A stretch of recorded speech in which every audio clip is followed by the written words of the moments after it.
कभी कभी जीवन हमें ऐसे रहस्यमय और अविश्वसनीय कहानियों से परिचित कराता है जो हमें सोचने पर मजबूर कर देती हैं। आज हम बात करेंगे एक ऐसे व्यक्ति की जिसका नाम है एडवर्ड मॉर्ड्रेक।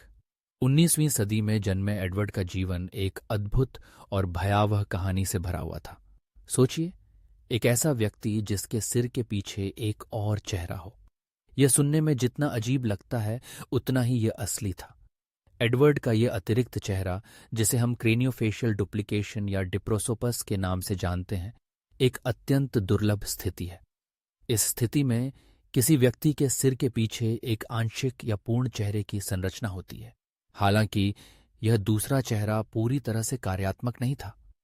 इसका मतलब यह नहीं था कि यह बोल सकता था या मांसपेशियों को नियंत्रित कर सकता था, लेकिन यह अपनी आंखों को हिलाने, मुस्कुराने और भावनाएं व्यक्त करने में सक्षम था। लेकिन ये सभी गतिविधियां मुख्य मस्तिष्क से जुड़ी नहीं थीं। तो सोचिए, एडवर्ड के लिए यह कितना भयानक अनुभव रहा होगा। किसी को भी यह समझना मुश्किल होगा कि जब वह अपने जीवन के सबसे कठिन क्षणों से गुजर रहा था, तब उसके सिर के पीछे एक और चेहरा उसे क्या कहता होगा। यह कहा जाता है कि वह दूसरा चेहरा एडवर्ड के कान में कुछ अनसेटलिंग बातें फुसफुसाता था। ये बातें उसकी मानसिक पीड़ा को और बढ़ा देती थीं। 19वीं सदी में चिकित्सा विज्ञान अभी भी अपने प्रारंभिक चरण में था। डॉक्टरों के पास एडवर्ड की स्थिति का सही उपचार करने के लिए आवश्यक तकनीक और ज्ञान नहीं था।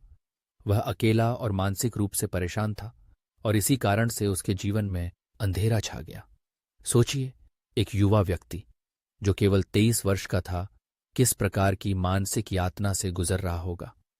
उसकी जिंदगी एक अंतहीन संघर्ष थी जो उसके लिए कभी समाप्त नहीं हो रही थी। अंततः इस मानसिक और शारीरिक पीड़ा के कारण एडवर्ड ने अपने जीवन को समाप्त करने का निर्णय लिया।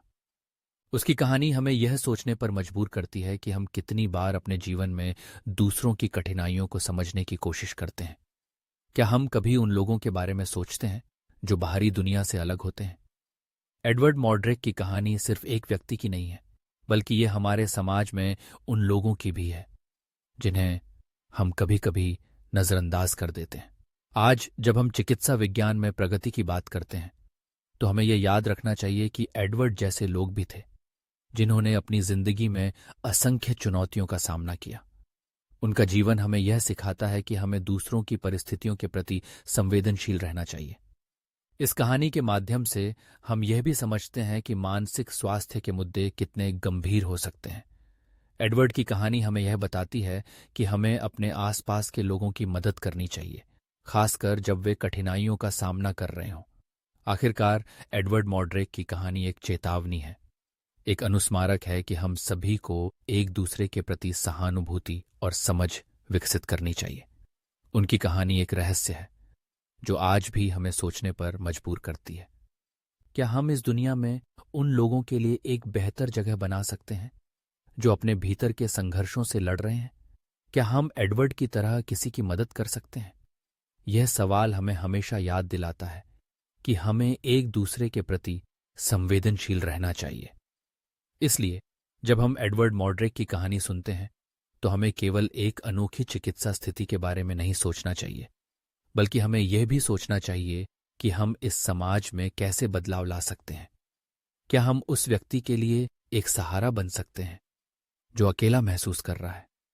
यह कहानी हमें यह सिखाती है कि हर किसी की कहानी महत्वपूर्ण होती है और हमें उन कहानियों को सुनने और समझने का प्रयास करना चाहिए। एडवर्ड की कहानी एक अद्भुत यात्रा है जो हमें यह समझने में मदद करती है कि जीवन में चुनौतियां चाहे कितनी भी बड़ी क्यों ना हो, हमें हमेशा एक दूसरे का सहारा बनना चाहिए।